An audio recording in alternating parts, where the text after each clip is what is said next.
नमस्कार साथियों, कैसे आप सभी। आशा करता हूँ सभी बहुत ही अच्छे होंगे। साथियों, सुप्रीम कोर्ट ने इस बात को कई बार कहा हुआ है अपने जजमेंट्स में कि bail is rule and jail is exception.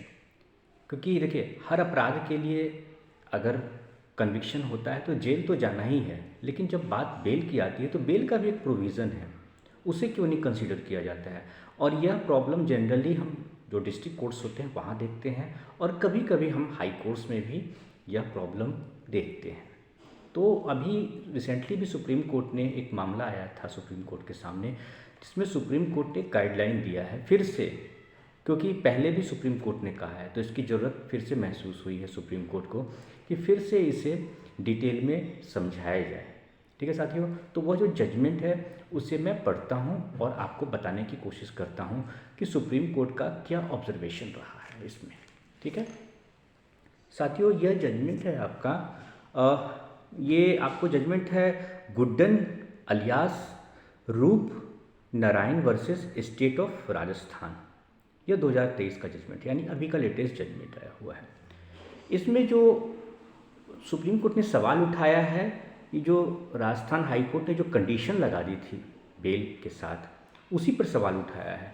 क्योंकि एक ऐसा हार्श कंडीशन आपने लगा दिया, ठीक है, तो वह एक तरीके से एक सज़ा के बराबर हो गया। तो फिर बेल का मतलब क्या? क्योंकि देखिए, बेल से आप किसी को आप छोड़ तो नहीं दे रहे हैं ना, वह तो एक प्रोसेस है, और वह प्रोसेस भी आपको ये नहीं कि कहीं से भी वो मैकेनिकली हो रहा है, वो बाकायदा लॉ में प्रोविज़न दिया हुआ है वहाँ पे।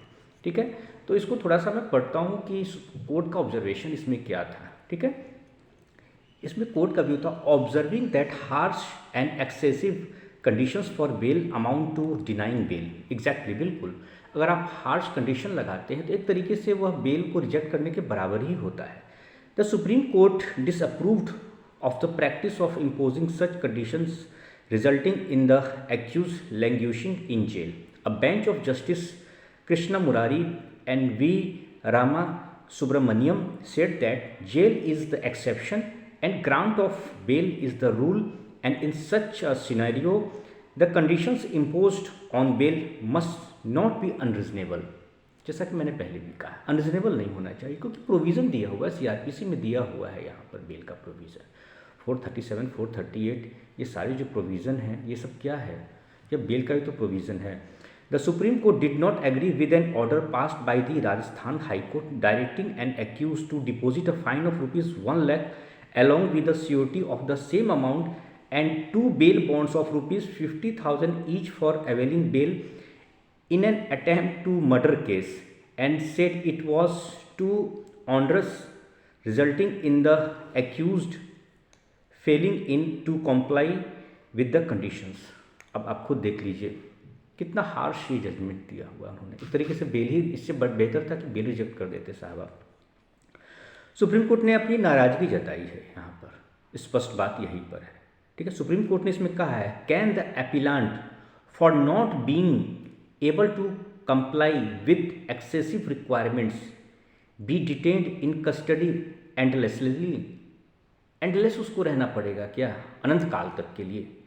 It is not just a symptom of injustice but injustice itself, यानी कि यह सिम्टम नहीं है इनजस्टिस का, बल्कि ये अपने आप में इनजस्टिस है। ठीक है, और यहाँ पे कोर्ट ने फर्दर यहाँ पे कुछ बातें और कही है। इसमें उन्होंने कहा है कि we are unable to appreciate the excessive conditions of bail imposed by the high court. High court को उन्होंने कहा है, तो सोचिए डिस्ट्रिक्ट कोर्ट के लिए उनका क्या नज़रिया रहा है। उन्होंने डिस्ट्रिक्ट कोर्ट को भी इस मैसेज दिया है, क्योंकि एपेक्स कोर्ट ने बात की वो सिर्फ हाई कोर्ट के लिए नहीं है।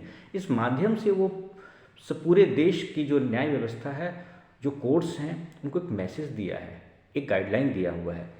यहाँ पर फिर कोर्ट फर्दर कहती है we are unable to appreciate the excessive conditions of bail imposed by the high court. The fact that bail has been granted to the appellant here is proof of enough to show that he is not to be languishing in jail during the pendency of the case.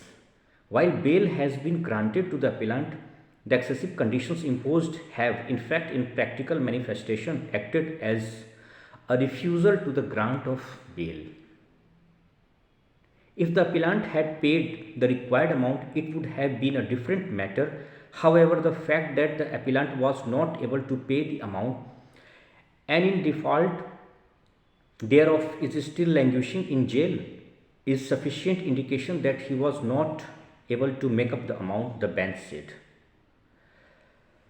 Referring to various verdicts of the apex court, the bench said that the conditions of bail can't be so onerous that their existence itself tantamount to refusal of bail. बिल्कुल exactly आप, क्योंकि supreme court ने तो स्पष्ट कहा कि उन्होंने पहले भी कई मामलों में कह रखा है कि जो बेल है वह रूल है, bail is rule, jail is exception.